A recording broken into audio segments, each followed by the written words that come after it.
Ayun, magandang araw ulit mga kababayan. May re-reactionan tayo dito na mga video ng mga latest issue ngayon. Kagaya ni Bantag, ni Rimulya, itong si Katapang at saka ang ating presidenteng si PBBM. Ayun, nasamot-saring mga usapan tungkol sa mga issue laban kay Bantag. Wala na silang ginawa kundi magtanim ng mga o mag-imbento ng mga samot-saring mga testigo kuno na matagal nang mga nangyari bago man mawala si Bantag sa Bucor. So, ang mga netizen, mainit na pinag-uusapan ng mga netizen sa social media dahil ang dami nang kumakampi dito kay DJ Bantag, yung mga team Bantag, marami nang lalong kumakampi at lalong nananawagan sa social media at ito'y mainit na pinag-uusapan ngayon ng ating mga kababayan netizen. May mga nagsasabi na kung po pwede ay palitan na raw itong si Rimulya. Ayon sa mga netizen, marami nang nananawagan na ating mga netizen sa mga comment section ng mga vlogger dyan na nagbablog patungkol kay Bantag na nananawagan sila na kung po pwede ay palitan na itong si Rimulya. At ang hinihiling nilang ipalit ay si Marcolita.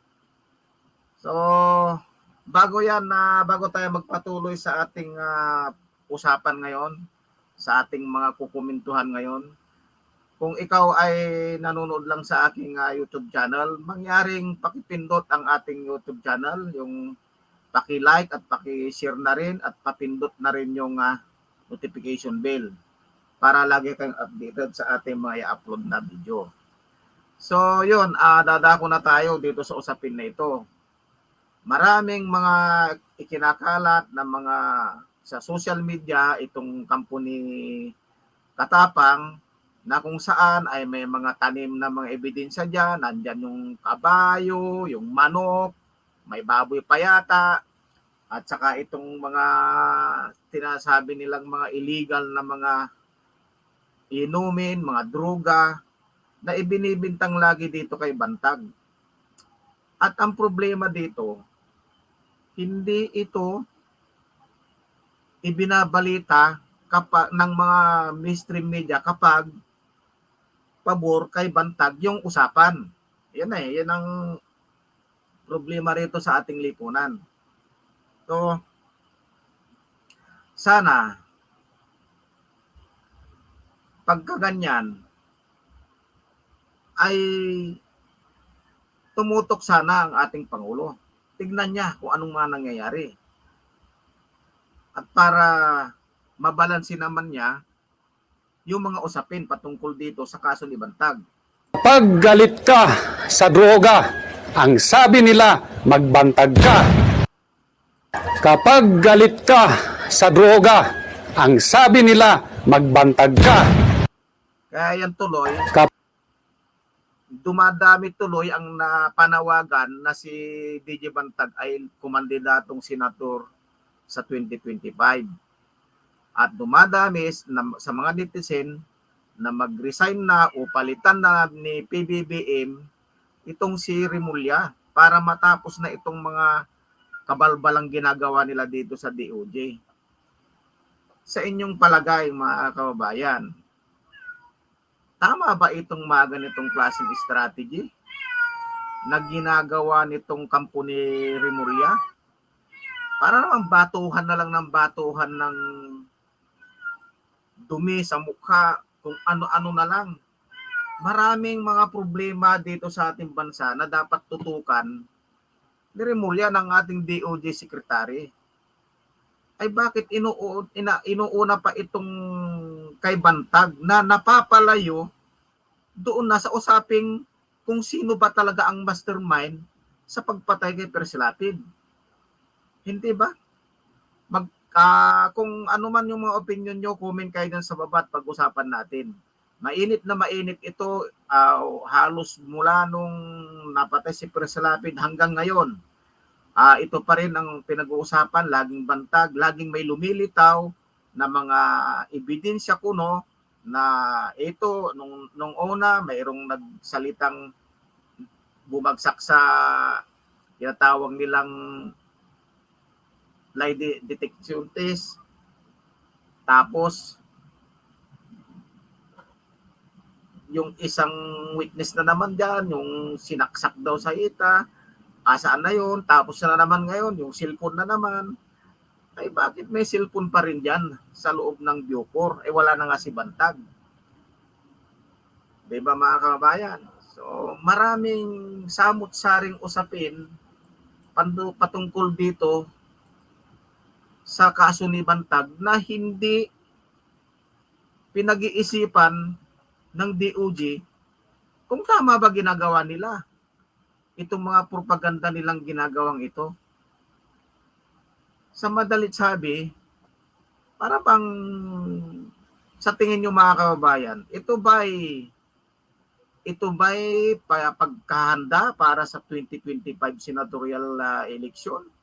Itong ginagawa nila, ito ba'y scripted kaya ito o papaano? Kasi hanggang ngayon, usapin pa rin. Nakakailang buwan na itong usapin. At ang problema hanggang ngayon, hindi pa nasasampahan ng kaso itong si Bantag. Ang sabi nga nila is justice delayed is justice denied. Sa tingin nyo ba, darating ang araw na ito may pupuntahan itong mga batuan nila ng mga kaso na ito? Mga aligasyon na ito na walang pakundangan na parang parang magkapatid lang na nagtalo tapos ikaw nga nung ganito ganyan mga ginagawa mo bang hinahalukay na lang yung mga nakaraan na parang mga bata. Yun ang ginagawa nitong lalo na itong si Katapang. Bakit hindi na lang niya atupagin yung trabaho niya? I-decongested niya itong kulungan, lalo na itong si Remulla. Pabilisin nila yung mga kaso para makalabas na yung dapat makalabas na hindi naman dapat makulong. Pwede naman pala yung 3 buwan mapapawalan sala ka na pala kagaya ng ginawa sa anak ni Remulla. Ay bakit sa mga ordinaryong mga mamamayan na natin na nakakulong diyan sa bawat kulungan sa buong Pilipinas ay tumatagal ng hanggang 15 taon bago mapawalang sala. After nung 15 taon o 10 taon o sabihin na natin 1 taon, madidismiss yung kaso niya. Kawawa naman yung tao na napawalang sala siya. Ang benefits na lang yun, napawalang sala siya. Pero hindi na lang inisip kapakanan naman nung tao na nakulong. So dapat yan ay tutukan ng isang sekretary na kagaya ni Remulla. Kahit nananawagan itong ating mga netizen, itong ating mga kababayan, lalo na sa abroad, na kung po pwede ang panawagan nila kay BBM, natanggalin na lang si Remulla at ipalit si Marcolita. Yun ang mga hiling ng karamihan ng mga haka-haka o palitan ng mga netizen natin sa mga social media, lalo na sa mga comment section. Maraming nagre-request at nananawagan sa ating presidente na kung po pwede tapusin na niya itong usapin na ito or siguro kaya pinapabayaan laging mayroong ebidensya kunwaring ganyan, mayroon parang pinagtatakpan siguro sila na hindi natin maintindihan. Kaya kung ano man yon mga kababayan, ay kayo mismo ang saksi at alamin ninyo, maging mapagmatsyag tayo kung bakit. So yun, kung nagustuhan mo itong ating video, itong ating komentaryo ngayong araw na ito, ay mangyaring bago kayo umiksit sa ating video ay pa-subscribe ang ating channel, papindot na rin yung notification bell at pa-share at pa-like na rin ang ating YouTube channel. So yun mga kababayan, sa muling video natin.